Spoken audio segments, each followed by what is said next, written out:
What's up, Taiwan? Good evening. I'm Ethan Liu with 10 minutes of news from here in Taiwan and around the world.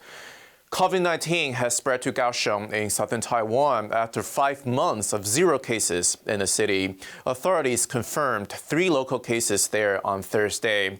Earlier in the morning, officials closed down a kindergarten for disinfection and testing of 80 people. With the virus spreading in Taiwan, health officials are preparing to launch a digital COVID-19 vaccine passport for local use starting on Friday. Once the passports go into use, adult entertainment venues will require all staff and visitors to be fully vaccinated. The increase in local COVID cases in Taiwan has also led to rising demand for vaccines. To date, 80% of the country's population has received 1 dose of a COVID-19 vaccine, while 72% are fully vaccinated. About 11% of the population has gotten a booster shot. Taiwan's F-16V fighter jets have returned to the skies after they were grounded following a deadly crash last week. One of the planes crashed during an exercise last Tuesday. The remains of the pilot, Captain Chen Yi, have been recovered, as well as his plane's black box flight recorder. Safety checks have now cleared the jets for service, and 4 planes flew air defense missions on Thursday morning. Taiwan on Thursday bid farewell to its first Olympic delegation heading to the Beijing Games. It included coaches and medical staff. The event kicks off in 2 weeks, but has already drawn controversy over China's human rights records. Now athletes are being warned to watch what they say. Bing Wang reports. Presiding over Taiwan's flag ceremony for the country's Winter Olympic athletes, the president of Taiwan's Olympic Committee marks a milestone achievement. 滑雪的部分，那我们这一次有男选手、女选手都取得了参赛资格。这个在过去的历史上，今天也是第一次。 4 Taiwanese athletes have qualified for the Games, with 2 more waiting for confirmation. While there are concerns of a COVID outbreak in China, an Olympics bubble with strict measures have been formed. Such measures include this robot that delivers food to your table. But there's another cause for concern. World governments are warning their athletes to not comment on China's human rights issues. So there's really not much protection that we believe that's going to be afforded to athletes. And the IOC has not come out proactively to indicate that we will protect and make sure everyone is safe that decides to speak up. It appears Taiwan will follow suit.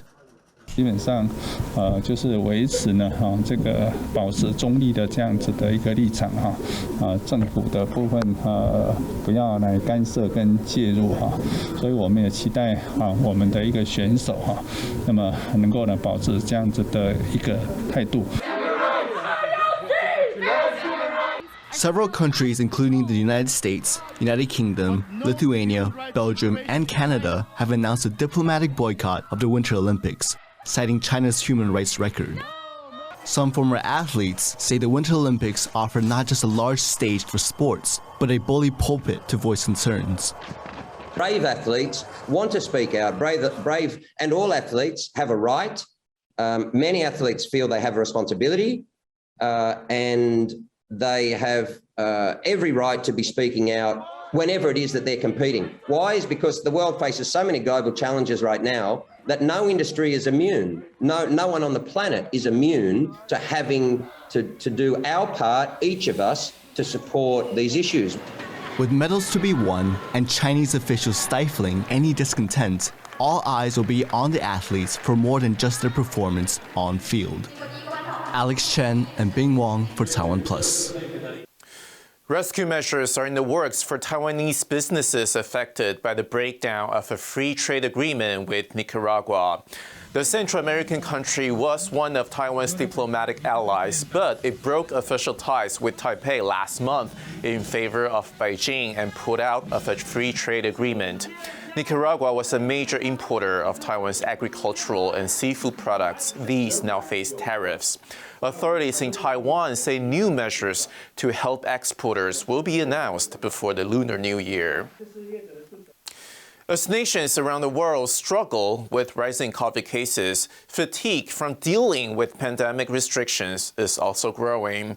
In Mexico, where the government has downplayed the severity of the Omicron variant, one TV presenter's response to the latest surge has become an international sensation. On live TV from Guadalajara, news presenter Leonardo Schrubbel gave voice to his frustration.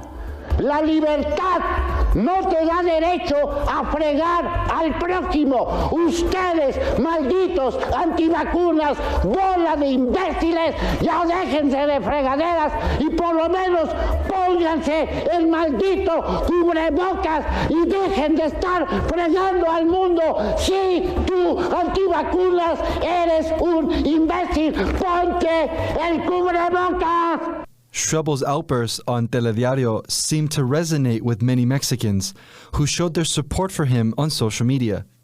Mexico has kept its borders open throughout the pandemic, with many people not adhering to mask mandates.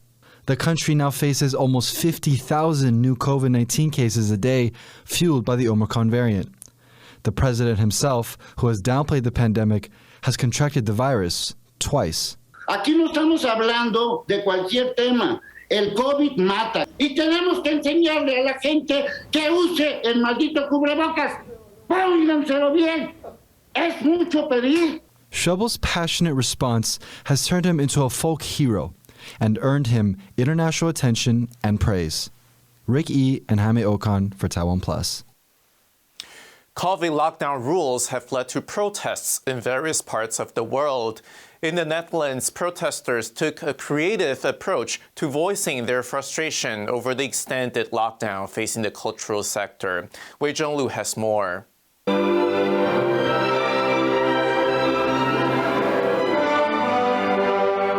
This could be mistaken for the fanciest hair salon in Amsterdam, but it's actually a protest against COVID-19 lockdown restrictions.